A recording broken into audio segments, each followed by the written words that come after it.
Kule Gunuvi Gunuvi na miteru misawa kamitan ji brado podogo na doso kan do nude kiami.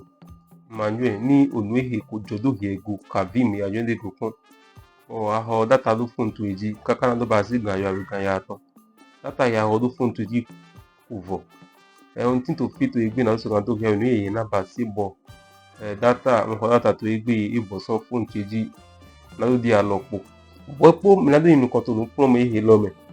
Na do ni he pon no pipon elopo. Yenize sedo no vito etinto.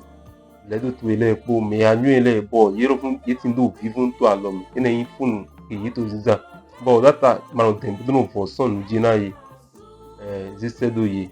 ni jenu kan ji na be so fi mo tin da na do fi aro wo yin do anawa fi ye kan settings do ye fi ye kan no e do settings me ze ye ton do processing gbeji re na kan parameter do ye ton ji yana zi alo deji boko domi to no epo bon to ibati lele ni azi alo deji ni azi alo deji yana zi wa fi bo yana zi alo do fi ye kan sim and network settings do unje do phone le ye gbonbo o je no kan temtemi do no ye yana do ifenu bo wa we ndo ana tin fi ye kan data usage do na zi alo deji bo yana zi wa fi o fi ntindo sim aweto phone chimi ntindo MTN do basi sim tintan ntindo 9 mobile do basi sim aweto yin sim aweto chip do basi apade na jalo deji bo na wa fi ye kan app data usage na jalo deji o application de ibe wale ana jalo do yeji do ko ode bodo dego na jalo do yeji bo ni na ye ton ni abieme anamo na tin to le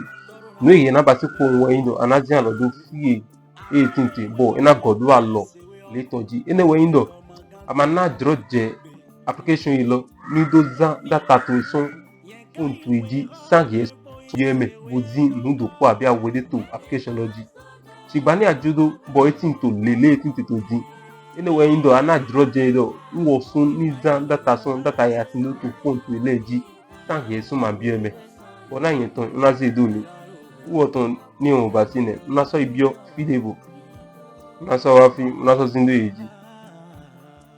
so na ye ton din so ze do ni tin to le ene do fi ado ina do so data chelego ni matre to Zinzin ona ze do le bana tin to le ni mi kon fi totally do fi data for adin zando application yi lo sin tame foreground do ki ado de yin sun nbie me budzana yin